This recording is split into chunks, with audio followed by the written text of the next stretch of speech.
I'm given to understand that the Prime Minister is speaking at the moment in Norway. We are cutting to it. दे रहे हैं इस strategic partnership से clean energy से लेकर climate resilience, blue economy, उससे लेकर के green shipping, हर क्षेत्र में भारत की स्केल, स्पीड और टैलेंट को नॉर्वे की टेक्नोलॉजी और कैपिटल के साथ जोड़कर हमारी कंपनीज ग्लोबल सॉल्यूशंस डेवलप करेगी। फ्रेंड्स, रिसर्च, एजुकेशन और इनोवेशन भी हमारे संबंधों के मजबूत पिलर्स बने हैं।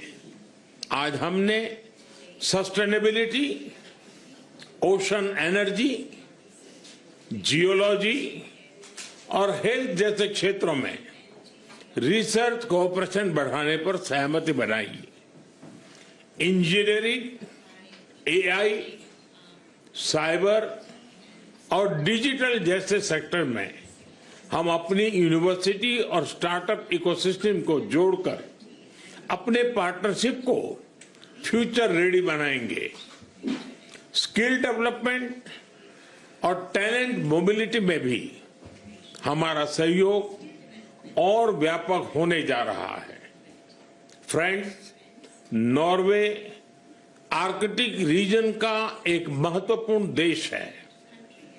आर्कटिक और पोलर रिसर्च में हमारे लंबे समय से सहयोग रहा है। भारत के आर्कटिक रिसर्च स्टेशन हिमाद्री के ऑपरेशन के लिए हम नॉर्वे के आभारी हैं।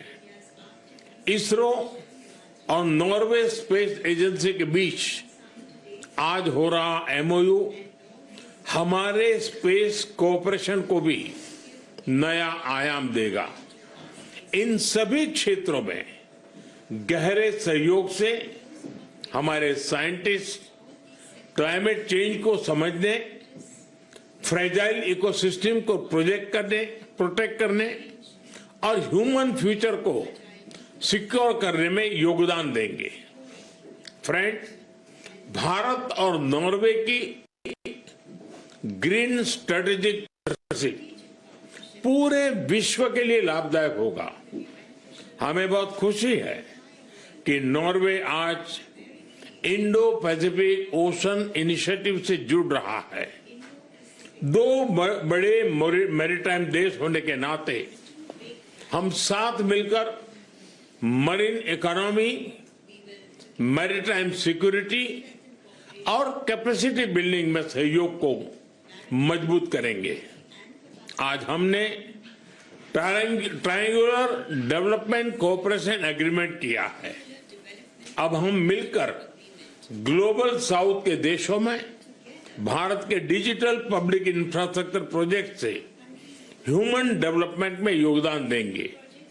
फ्रेंड्स, भारत और नॉर्वे दोनों रूल्स बेस्ड ऑर्डर, डायलॉग और डिप्लोमेसी में विश्वास रखते हैं। हम एकमत है कि मिलिट्री कॉन्फ्लिक्ट से किसी भी मुद्दे का समाधान नहीं निकल सकता। यूक्रेन हो या पश्चिमी एशिया, हम संघर्ष की शीघ्र समाप्ति और शांति के हर प्रयास के समर्थन करते हैं और करते रहेंगे। हम इस बात पर भी एकमत है कि बढ़ते हुए ग्लोबल चैलेंजेस के समाधान के लिए ग्लोबल इंस्टीट्यूशंस का रिफॉर्म अनिवार्य है और टेररिज्म के हर रूप को जड़ से समाप्त करना हमारी साझी प्रतिबद्धता है।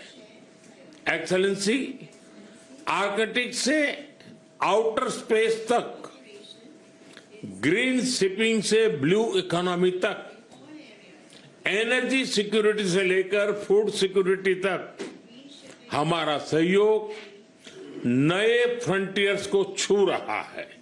आइए हम अपनी ग्रीन स्ट्रेटेजिक पार्टनरशिप के माध्यम से एक ट्रस्टेड, फ्यूचरिस्टिक और लॉन्ग टर्म पार्टनरशिप का नया अध्याय लिखें। आपका बहुत बहुत धन्यवाद। Thank you. Thank you. And this concludes.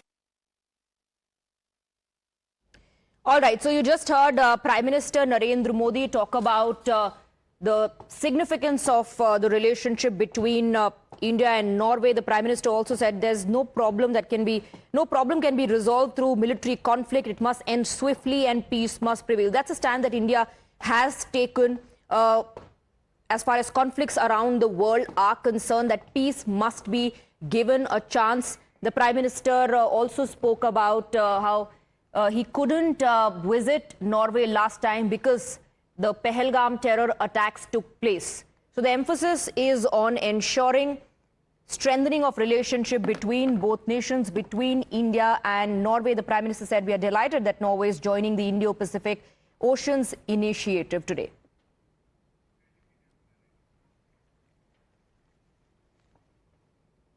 So the Prime Minister is in Norway.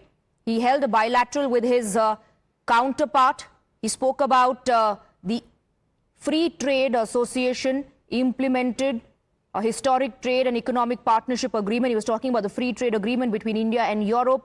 He said this agreement is a blueprint for ensuring shared progress and prosperity between India and Norway. The Prime Minister, in fact, began by talking about how he was scheduled to visit Norway last year, but that visit had to be postponed due to the terrorist attack in Pahalgam. And he also thanked Norway for the support, for their friendship, for standing shoulder to shoulder with India against terrorism. Prime Minister Narendra Modi said today, now that he visits Norway, he would like to express his heartfelt gratitude for that solidarity and support that Norway offered during India's difficult period.